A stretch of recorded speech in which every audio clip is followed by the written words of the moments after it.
Now, preventing Egypt from becoming a religious democracy, a religious dictatorship, is likely to require that liberal and other independent voices do what they can first to prevent a rift between the people and the army. And this is now done. There are undercurrents to do this from what we call the counter-revolution. So, to prevent a rift between the people and the army in order to preserve military power long enough to build up organizations and to allow the new emerging forces to conduct a more effective outreach campaign, because Egypt is not Cairo, Alexandria, and Suez. You have to go out to the villages, to the provinces, and so on. And that's what I said. The young people with whom I am, you have known them. In Tahrir Square, you didn't only have youth, you had all of Egypt. There were millions, so go after them. See where they are, you know them. See where they are, try to convince them, and so on. I want to make clear one thing. The idea is not to oppose the Muslim Brotherhood as such. On the contrary, the great mistake of the former government was to isolate them from the political arena through harassment, arrests, imprisonment, and so on.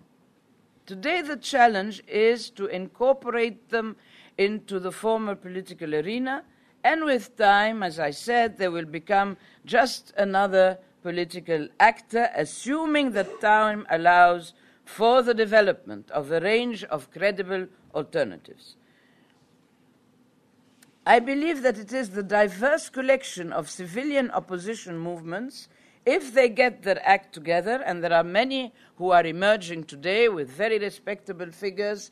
Maybe you know some of the names: Dr. Abul Ghar, Dr. Mahmoud Ghonaim, Amr Hamzawi, whom you must be very familiar with, Naguib Sawiris, Hisham Khizandar, many nice, good, attractive figures that could lead new emerging parties, because I would say that the old parties, whether it is the WEF, the Nasserists, the left, have become totally obsolete. This is my interpretation. I believe that it is the diverse collection of civilian opposition movements, if they get their act together and forget about their egos in particular and decide to join forces. It's very good to have all these new clusters, but I think that for the election they need to form a liberal platform.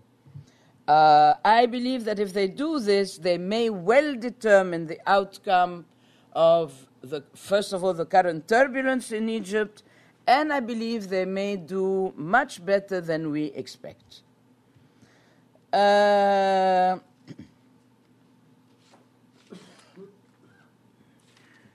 If the Brotherhood is to be defeated, Egyptians must believe that there is a Muslim alternative to it.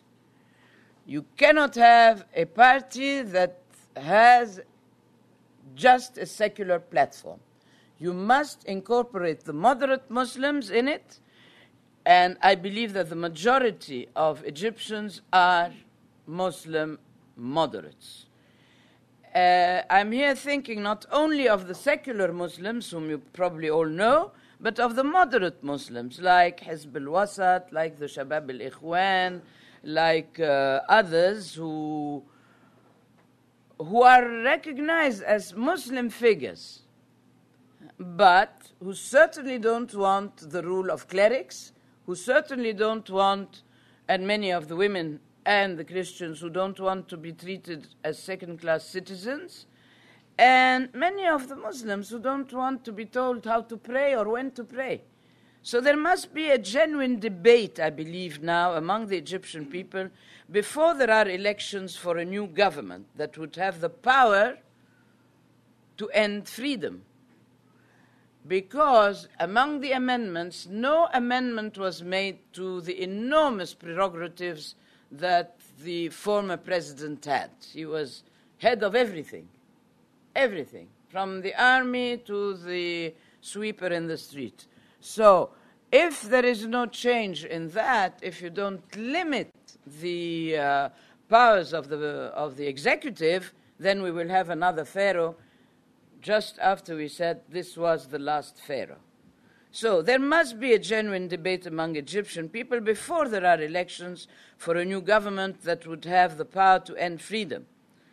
I believe that much in the early stages of the Egyptian revolution provides inspiring hope that a new generation of Egyptians care about freedom, no matter what the obstacles are today, and maybe they will be able to avoid the pitfalls along the lengthy path to stable democracy.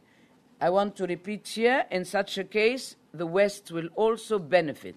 The West must know that a democratic Egypt will be much more of a guarantee when there is the rule of law of Western and American interests in particular.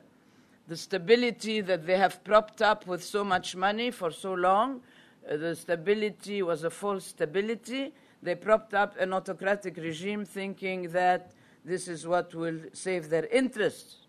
As we saw overnight, it was over. Now, what is happening now? We have new parties of many colors that are taking shape, including, of course, the Islamist parties. We want to get the economy back on track. What are the challenges? Get the economy back on track is one of the biggest challenges that face Egypt now. The youth population wants both more political openness and new economic opportunities, job, employment, instead of the wealth divisions that we had and the enormous gap between the haves and the have-nots. Some were living in slum areas and others were living in golden ghettos. Old liberal and leftist parties are weak and seem obsolete because, on the one hand, they were repressed by the former regime, partly so that he could portray the Brotherhood as the only alternative, no other alternative, no liberal, no secular, nothing.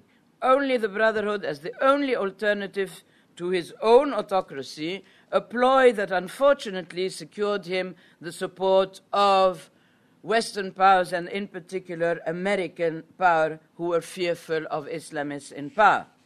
Now, the real question that faces the new parties and the new emerging forces is a question that will remain as it was in the past. How can we blend Islamic elements with a modern, democratic, secular regime? This question is as vital today as it was yesterday, as it was at the time of Muhammad Abduh. Should we look for inspiration to the Turkish model, or should we look to the Indonesian model?